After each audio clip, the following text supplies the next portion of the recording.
The Scarlet Letter. Chapter 15. Hester and Pearl. So Roger Chillingworth, a deformed old figure, with a face that haunted men's memories longer than they liked, took leave of Hester Prynne, and went stooping away along the earth. He gathered here and there an herb, or grubbed up a root, and put it into the basket on his arm. His grey beard almost touched the ground, as he crept onward. Hester gazed after him a little while, looking with a half-fantastic curiosity to see whether the tender grass of early spring would not be blighted beneath him, and show the wavering track of his footsteps, sere and brown, across its cheerful verdure. She wondered what sort of herbs they were, which the old man was so sedulous to gather. Would not the earth, quickened to an evil purpose by the sympathy of his eye, greet him with poisonous shrubs, of species hitherto unknown, that would start up under his fingers? Or might it suffice him, that every wholesome growth should be converted into something deleterious and malignant at his touch? Did the sun, which shone so brightly everywhere else, really fall upon him? Or was there, as it rather seemed, a circle of ominous shadow moving along with his deformity, whichever way he turned himself? And whither was he now going? Would he not suddenly sink into the earth, leaving a barren and blasted spot, where, in due course of time, would be seen deadly nightshade, dogwood, henbane, and whatever else of vegetable wickedness the climate could produce, all flourishing with hideous luxuriance? Or would he spread bat's wings and flee away, looking so much the uglier, the higher he rose towards heaven? "Be it sin or no," said Hester Prynne, bitterly, as she still gazed after him, "I hate the man." She upbraided herself for the sentiment, but could not overcome or lessen it. Attempting to do so, she thought of those long-past days, in a distant land, when he used to emerge at eventide from the seclusion of his study, and sit down in the firelight of their home, and in the light of her nuptial smile. He needed to bask himself in that smile, he said, in order that the chill of so many lonely hours among his books might be taken off the scholar's heart. Such scenes had once appeared not otherwise than happy, but now, as viewed through the dismal medium of her subsequent life, they classed themselves among her ugliest remembrances. She marveled how such scenes could have been. She marveled how she could ever have been wrought upon to marry him. She deemed it her crime most to be repented of, that she had ever endured, and reciprocated, the lukewarm grasp of his hand, and had suffered the smile of her lips and eyes to mingle and melt into his own. And it seemed a fouler offense committed by Roger Chillingworth than any which had since been done him, that, in the time when her heart knew no better, he had persuaded her to fancy herself happy by his side. "Yes, I hate him," repeated Hester, more bitterly than before. "He betrayed me. He has done me worse wrong than I did him. Let men tremble to win the hand of woman, unless they win along with it the utmost passion of her heart. Else it may be their miserable fortune, as it was Roger Chillingworth's, when some mightier touch than their own may have awakened all her sensibilities, to be reproached even for the calm content, the marble image of happiness, which they will have imposed upon her as the warm reality. But Hester ought long ago to have done with this injustice. What did it betoken? Had 7 long years, under the torture of the Scarlet Letter, inflicted so much of misery, and wrought out no repentance? The emotions of that brief space, while she stood gazing after the crooked figure of old Roger Chillingworth, threw a dark light on Hester's state of mind, revealing much that she might not otherwise have acknowledged to herself. He being gone, she summoned back her child. "Pearl! Little Pearl! Where are you?"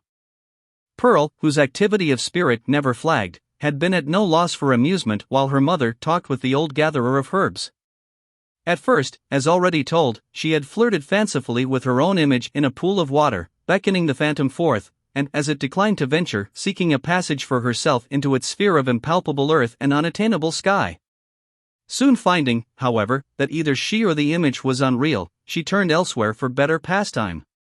She made little boats out of birch bark, and freighted them with snail shells, and sent out more ventures on the mighty deep than any merchant in New England, but the larger part of them foundered near the shore. She seized a live horseshoe by the tail, and made prize of several 5 fingers, and laid out a jellyfish to melt in the warm sun. Then she took up the white foam that streaked the line of the advancing tide, and threw it upon the breeze, scampering after it, with winged footsteps, to catch the great snowflakes ere they fell.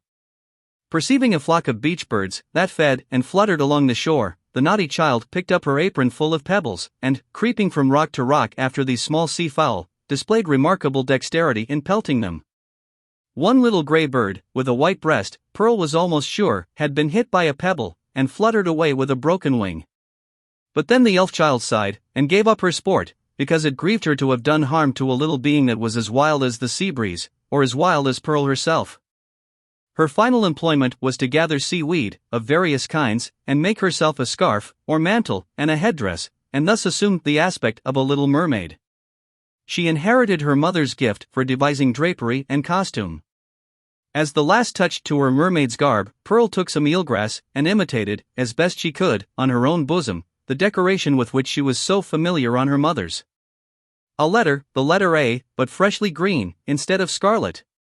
The child bent her chin upon her breast, and contemplated this device with strange interest, even as if the one only thing for which she had been sent into the world was to make out its hidden import.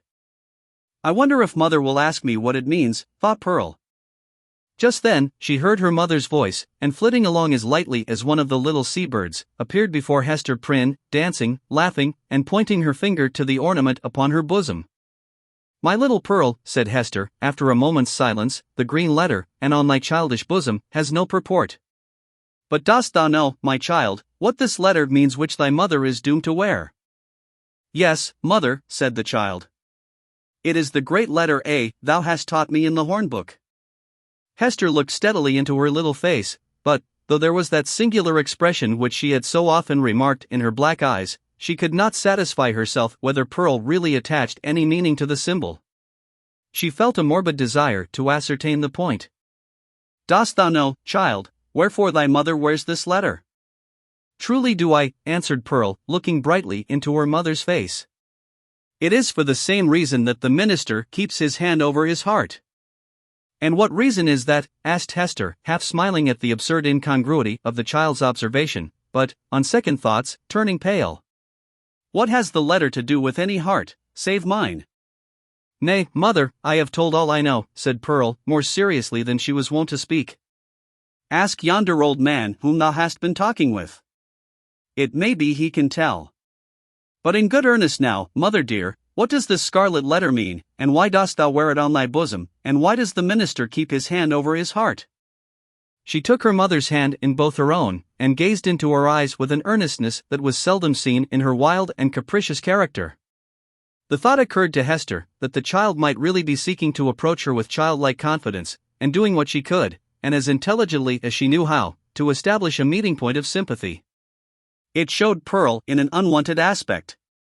Heretofore, the mother, while loving her child with the intensity of a soul affection, had schooled herself to hope for little other return than the waywardness of an April breeze, which spends its time in airy sport, and has its gusts of inexplicable passion, and is petulant in its best of moods, and chills oftener than caresses you, when you take it to your bosom, in requital of which misdemeanors, it will sometimes, of its own vague purpose, kiss your cheek with a kind of doubtful tenderness, and play gently with your hair, and then be gone about its other idle business, leaving a dreamy pleasure at your heart.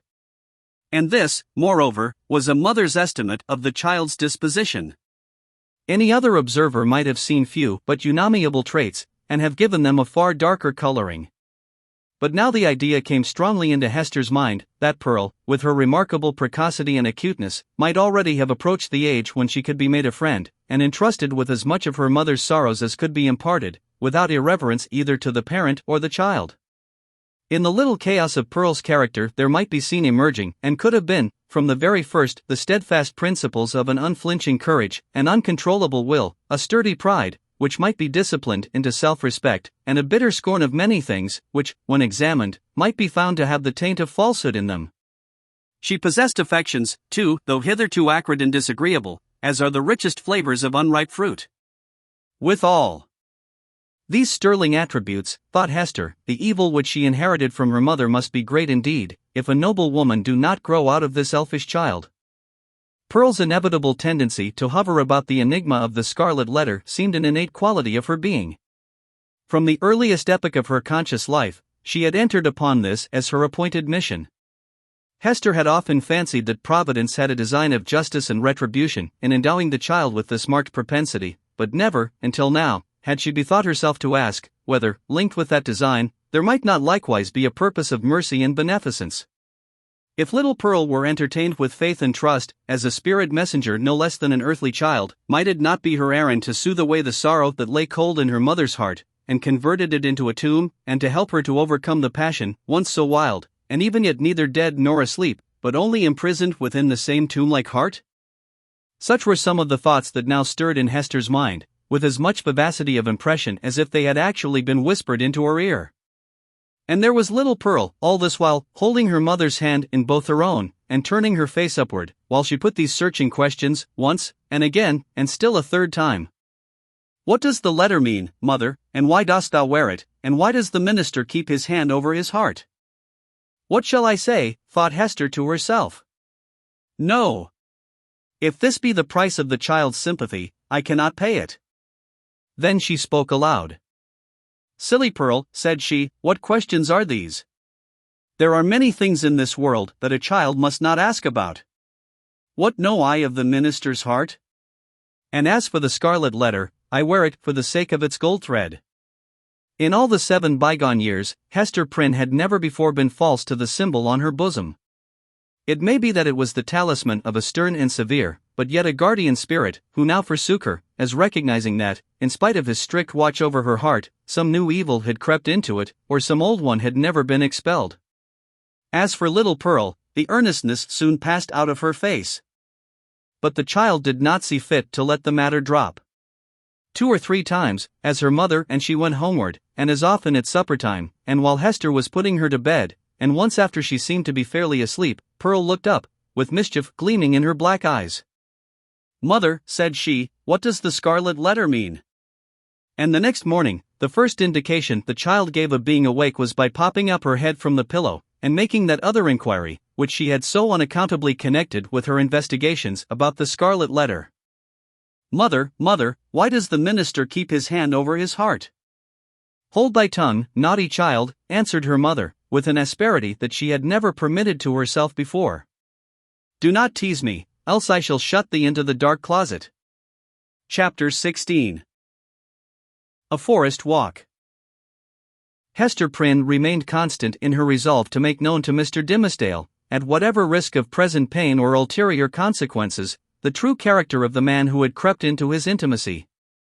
For several days, however, she vainly sought an opportunity of addressing him in some of the meditative walks which she knew him to be in the habit of taking, along the shores of the peninsula, or on the wooded hills of the neighboring country.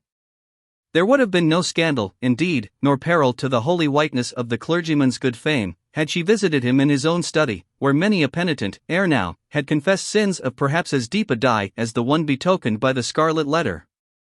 But, partly that she dreaded the secret or undisguised interference of old Roger Chillingworth, and partly that her conscious heart imputed suspicion where none could have been felt, and partly that both the minister and she would need the whole wide world to breathe in, while they talked together, for all these reasons, Hester never thought of meeting him in any narrower privacy than beneath the open sky. At last, while attending in a sick chamber, whither the Reverend Mr. Dimmesdale had been summoned to make a prayer, she learnt that he had gone, the day before, to visit the Apostle Eliot among his Indian converts. He would probably return, by a certain hour, in the afternoon of the morrow. Betimes, therefore, the next day, Hester took little Pearl, who was necessarily the companion of all her mother's expeditions, however inconvenient her presence, and set forth. The road, after the 2 wayfarers had crossed from the peninsula to the mainland, was no other than a footpath. It straggled onward into the mystery of the primeval forest. This hemmed it in so narrowly, and stood so black and dense on either side, and disclosed such imperfect glimpses of the sky above, that, to Hester's mind, it imaged not amidst the moral wilderness in which she had so long been wandering. The day was chill and somber. Overhead was a grey expanse of cloud, slightly stirred, however, by a breeze, so that a gleam of flickering sunshine might now and then be seen at its solitary play along the path. This flitting cheerfulness was always at the farther extremity of some long vista through the forest. The sportive sunlight, feebly sportive, at best, in the predominant pensiveness of the day and scene, withdrew itself as they came nigh, and left the spots where it had danced the drearier, because they had hoped to find them bright. "Mother," said little Pearl, "the sunshine does not love you. It runs away and hides itself, because it is afraid of something on your bosom. Now, see. There it is, playing, a good way off. Stand you here, and let me run and catch it." I am but a child. It will not flee from me, for I wear nothing on my bosom yet. Nor ever will, my child, I hope, said Hester. And why not, mother? Asked Pearl, stopping short, just at the beginning of her race. Will not it come of its own accord, when I am a woman grown? Run away, child, answered her mother, and catch the sunshine. It will soon be gone. Pearl set forth at a great pace, and, as Hester smiled to perceive, did actually catch the sunshine, and stood laughing in the midst of it, all brightened by its splendor, and scintillating with the vivacity excited by rapid motion. The light lingered about the lonely child, as if glad of such a playmate, until her mother had drawn almost nigh enough to step into the magic circle too. It will go now, said Pearl, shaking her head. See, answered Hester, smiling. Now I can stretch out my hand, and grasp some of it. As she attempted to do so, the sunshine vanished, or, to judge from the bright expression that was dancing on Pearl's features, her mother could have fancied that the child had absorbed it into herself, and would give it forth again, with a gleam about her path, as they should plunge into some bloomier shade. There was no other attribute that so much impressed her with a sense of new and untransmitted vigor in Pearl's nature, as this never-failing vivacity of spirits. She had not the disease of sadness, which almost all children, in these latter days, inherit, with the scrofula, from the troubles of their ancestors. Perhaps this too was a disease, and but the reflex of the wild energy with which Hester had fought against her sorrows, before Pearl's birth. It was certainly a doubtful charm, imparting a hard, metallic luster to the child's character. She wanted, what some people want throughout life, a grief that should deeply touch her, and thus humanize and make her capable of sympathy. But there was time enough yet for little Pearl. Come, my child, said Hester, looking about her from the spot where Pearl had stood still in the sunshine. We will sit down a little way within the wood, and rest ourselves. I am not a-weary, mother, replied the little girl. But you may sit down, if you will tell me a story meanwhile. A story, child, said Hester. And about what? Oh, a story about the black man, answered Pearl, taking hold of her mother's gown, and looking up, half earnestly, half mischievously, into her face. How he haunts this forest, and carries a book with him, a big, heavy book, with iron clasps, and how this ugly black man offers his book and an iron pen to everybody that meets him here among the trees, and they are to write their names with their own blood. And then he sets his mark on their bosoms. Didst thou ever meet the black man, mother? And who told you this story, Pearl? Asked her mother, recognizing a common superstition of the period. It was the old dame in the chimney corner, at the house where you watched last night, said the child. But she fancied me asleep while she was talking of it. She said that 1,000 people had met him here, and had written in his book, and have his mark on them. And that ugly-tempered lady, old Mistress Hibbins, was one. And, mother, the old dame said that this scarlet letter was the black man's mark on thee, and that it glows like a red flame when thou meetest him at midnight, here in the dark wood. Is it true, mother? And dost thou go to meet him in the night time? Didst thou ever awake, and find thy mother gone? Asked Hester. Not that I remember, said the child. If thou fearest to leave me in our cottage, thou mightest take me along with thee. I would very gladly go. But, mother, tell me now. Is there such a black man? And didst thou ever meet him? And is this his mark? Wilt thou let me be at peace, if I once tell thee? Asked her mother. Yes, if thou tellest me all, answered Pearl. Once in my life I met the black man, said her mother. This scarlet letter is his mark. Thus conversing, they entered sufficiently deep into the wood to secure themselves from the observation of any casual passenger along the forest track. Here they sat down on a luxuriant heap of moss, which, at some epoch of the preceding century, had been a gigantic pine, with its roots and trunk in the darksome shade, and its head aloft in the upper atmosphere. It was a little dell where they had seated themselves, with a leaf-strewn bank rising gently on either side, and a brook flowing through the midst, over a bed of fallen and drowned leaves. The trees impending over it had flung down great branches, from time to time, which choked up the current and compelled it to form eddies and black depths at some points, while, in its swifter and livelier passages, there appeared a channelway of pebbles, and brown, sparkling sand. Letting the eyes follow along the course of the stream, they could catch the reflected light from its water, at some short distance within the forest, but soon lost all traces of it amid the bewilderment of tree trunks and underbrush, and here and there a huge rock covered over with grey lichens. All these giant trees and boulders of granite seemed intent on making a mystery of the course of this small brook, fearing, perhaps, that, with its never-ceasing loquacity, it should whisper tales out of the heart of the old forest whence it flowed, or mirror its revelations on the smooth surface of a pool. Continually, indeed, as it stole onward, the streamlet kept up a babble, kind, quiet, soothing, but melancholy, like the voice of a young child that was spending its infancy without playfulness, and knew not how to be merry among sad acquaintance and events of sombre hue. "O brook! O foolish and tiresome little brook," cried Pearl, after listening a while to its talk. "Why art thou so sad? Pluck up a spirit, and do not be all the time sighing and murmuring." But the brook, in the course of its little lifetime among the forest trees, had gone through so solemn an experience that it could not help talking about it, and seemed to have nothing else to say. Pearl resembled the brook, inasmuch as the current of her life gushed from a wellspring as mysterious, and had flowed through scenes shadowed as heavily with gloom. But, unlike the little stream, she danced and sparkled, and prattled airily along her course. "What does this sad little brook say, mother?" inquired she. "If thou hadst a sorrow of thine own, the brook might tell thee of it," answered her mother, "even as it is telling me of mine. But now, Pearl, I hear a footstep along the path, and the noise of one putting aside the branches. I would have thee betake thyself to play, and leave me to speak with him that comes yonder." "Is it the black man?" asked Pearl. "Wilt thou go and play, child?" repeated her mother. "But do not stray far into the wood. And take heed that thou come at my first call." "Yes, mother," answered Pearl. "But if it be the black man, wilt thou not let me stay a moment, and look at him, with his big book under his arm?" "Go, silly child," said her mother, impatiently. "It is no black man. Thou canst see him now, through the trees. It is the minister." "And so it is," said the child. "And, mother, he has his hand over his heart.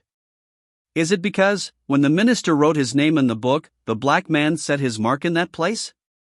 But why does he not wear it outside his bosom, as thou dost, mother?"